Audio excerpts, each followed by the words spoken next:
Jemi në një transmetim të drejt për drejt të breaking pas Prishtinës, Tiranës, Hagës dhe Strasburgut.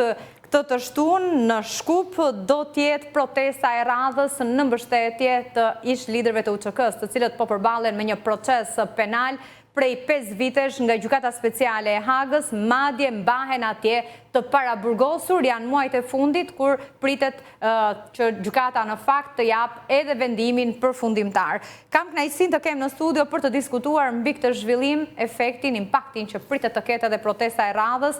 Është njoftuar që do të jetë protestë paqësore, pavarësisht se ka pasur një reagim dhe një koment ndryshe nga kryeministri në Maqedoninë e Veriut. Ish deputeti Azgan Haklaj, një ndër organizatorët e protestës, është me mua në studio. Mirë se erdhët. Mirë se gjeta.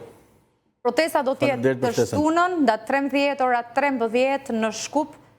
Po, çfarë ka ndodhur, duke qenë se gjitha protestat në mbështetje të ish liderëve të UÇK-s kanë qenë paqësore, edhe në Hagë, edhe në Strasburg, në Prishtinë, në Tiranë, pse po përcillet kështu në Shkup, në Maqedoni? Sigurisht të gjitha protestat kanë qenë paqësore, tashmë kjo është e dëshmuar, thatë edhe ju, protesta e Tiranës, e Prishtinës, e Hagës, e Strasburgut, unë kam qenë dhe në Strasburg, protestën e Tiranës e kam moderuar unë, kam edhe në Prishtinë kam qenë, dhe të gjitha këto protesta kanë një zjarri kanë kërkuar lirimin e menjëhershëm të ushtarëve të ushtrisë lirimtare të Kosovës, të cilët po qëndrojnë në Hagë prej 5 vitesh në një akuzë absurde ndërmarrje e përbashkët kriminale.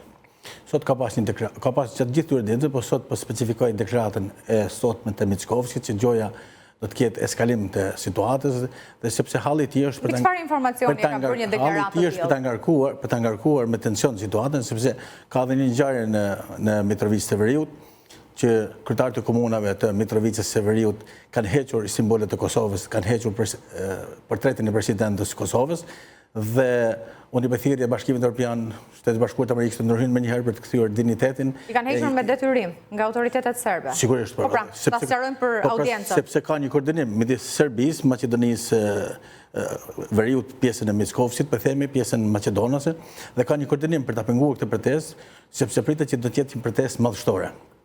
Mira vetë do të jenë në kryeqytetin Dardan në Shkup, në sheshin Skënderbej, që mban emrin e simbolit kombëtar dhe shtetëror të shqiptarëve, Gjergj Kastriotit Skënderbeu, në komunën e Çajirit. Sigurisht organizatat e veteranëve të luftës, të dalë nga lufta pra, organizatat e veteranëve, të invalidëve të luftës, të familjeve dëshmorëve edhe të Kosovës, edhe të Maqedonisë Veriut, kanë konkluduar që dhe i kanë dhënë dorën e fundit të organizimit dhe kanë lajmëruar autoritetet siç duhet të lajmërojnë të parin e Shkupit, sepse Çajiri bën pjesë në qytetin e Shkupit, kanë lajmëruar dhe policinë, 24 orë para lajmërohet pastaj zyrtarisht dhe me kushtetutën e Maqedonisë së Veriut mjafton të lajmërohet dhe protesta organizohet me shumë sukses. Kemi informacione nga terreni që do të jenë mira mbështetës të ushtrisë lirimtare të Kosovës dhe nga Shqipëria, Kosova, Malizi, diaspora, kemi 10 shoqata nga Shtetet Bashkuara të Amerikës që kanë bërë thirrje për pjesëmarrje dhe do të jenë pjesëmarrës drejtuesit të shoqatave. Kemi lidhjen e shqiptarëve nëpër botë që ka bërë thirrje, kemi diasporën dhe kemi qytetarë nga gjitha trojet etnike të kombit shqiptar që do të bashkohen në sheshin Skënderbej, Beu në Shkup, me moton liri për shlirimtarët, drejtësi për UÇK-n. Dhe pa diskutim që e meritojnë ish liderët e UÇK-s një mbështetje të tillë. Pa diskutim. Është e pesta protestë. Pa diskutim. Si kanë ndikuar në vlerësimin tuaj? Ka pas një hënë të jashtëzakonshme në mediat ndërkombëtare, sidomos protesta e Tiranës, sepse kishte një pjesëmarrje masive, ishte një referendum, po i themi qytetar, mbar shqiptar, gjithkombëtar, pan shqiptar në sheshin Gjergj Kastriotit Skënderbeu dhe tashmë ushtria shqiptare e Kosovës po e bashkon kombin. Nëse ka pas një pjesë politikës, ka pas ato tezat të tyre që nga Kombësia Kosovare e tjerë, që s'po ndalim këtu t'i trajtojmë, tashmë ushtria shqiptare ka fituar mbështetjen e gjithë shqiptarëve kudo që ndodhen në trojet etnike të kombit shqiptar. Dhe besoj që edhe protesta e radhës do të jetë një protestë shumë e madhe. Ka një lajm të mirë sot nga Haga. Isnik Ilaj, ish kryetari i komunës Malishevës, është liruar me kurs, është liruar nga Haga dhe do të thënë ka filluar ndryshimi i qendrimit të Hagës, sepse pas gjykata speciale në Hagë në raport me ish liderët e UÇK-s. Po pra. A pritet të ketë një leje për festat e fundvitit edhe për zotin Thaçi dhe 3 ish liderët e tjerë? Jo, duket pak si e vështirë, por të shohim ende ka kohë, duket pak si e vështirë, por një farë ndryshim qendrimi ka pas dëshmive të James Rubinit, Wesley Clark, Christopher Hillit, që janë figurat shura të Shtetit Bashkuar të Amerikës, që ata kanë dëshmuar jo thjesht si dëshmitar, si drejtues të atëherë sidomos Clarku, drejtuesi që udhëheqi operacionin mbi makinën gjakatare të Slobodan Miloševićit, por edhe me mbështetjen e Departamentit Amerikan të Shtetit dhe konkretisht të presidentit Donald Trump. Pra ishin dëshmi të forta të cilët dëshmuan kauzën e drejtë të ushtrisë shërbimtare të Kosovës dhe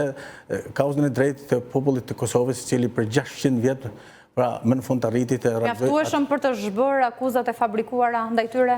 Tashmë është këtë qartë janë akuzat e fabrikuara. Asnjë dëshmitar nuk ka dalë përballë ushtarëve të drejtuesve të UÇK-s.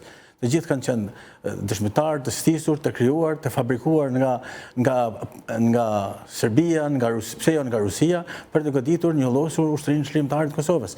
Dhe ata janë përpjekur të argumentojnë këtë me faktin se u rrezikohet jeta, kurse këta kanë qenë dëshmitar të shtetit aleatit strategjik të shqiptarëve.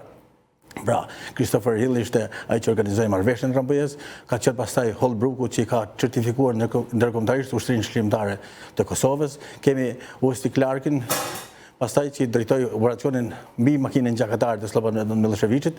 Kemi pastaj Ullgrin, i cili ka zbuluar masakrin e Erçakut, pra që masakri i Erçakut dhe ekzekutimi kolektiv i familjes se Adem Jasharit, pra një ekzekutim barbar, bëri që të ndryshoj qëndrim dhe Evropa dhe bota ndaj ushtrisë shërbimtare dhe ndaj situatës së krijuar në Kosovë.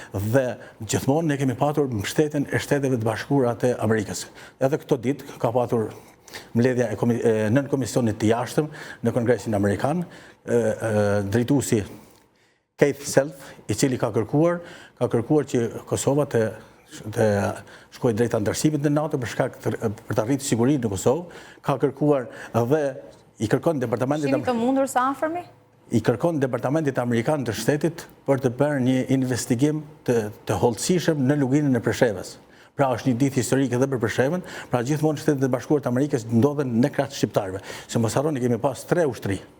Ushtria e Kosovës, ushtria shërbimtare kombëtare e Maqedonisë Veriut dhe ushtria shërbimtare kombëtare e UÇPMB-ja. Dhe 3 ditë pas marrëveshjes së UÇPMB-s me serbët, pra për demilitarizimin, është vrarë komandant Leshi.